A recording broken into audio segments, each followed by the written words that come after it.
an investor today, and I do think it is a common thing where, they were frustrated with finding deals. But in actuality, they just didn't know how to run the numbers correctly and whether it was a good deal.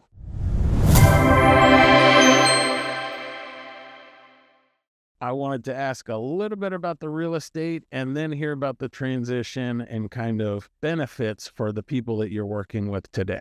So how'd you get started in real estate? What was that origin story like? Yeah, I started when I got out of high school or got out of college. So Exactly the opposite of what I was talking about. Nice. You are a very rare breed. yeah, the rarest. I got into real estate when I was 24. I bought my first house when I was 24. My first property that I ended up flipping and making $130,000 on. And I also got my real estate license that year as well. So I started in real estate 11 years ago. All right. So I have to ask, most people, when they tell their, first story deal, it's a train wreck and a horror story, and your lessons are supposed to be what not to do. So how'd you make 130,000 on that first deal? What was the secret? Yeah. I think I come across reckless, but I'm actually pretty methodical in every single thing that I do.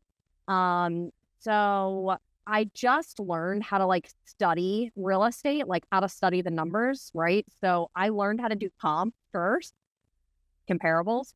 And I think that's what a lot of people actually skip.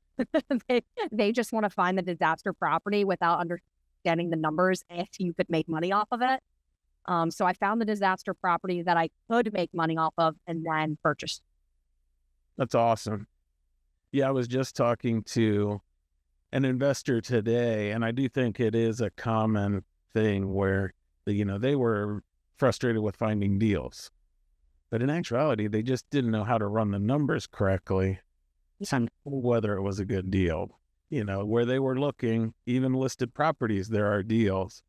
It's just whether you actually know what a good deal is.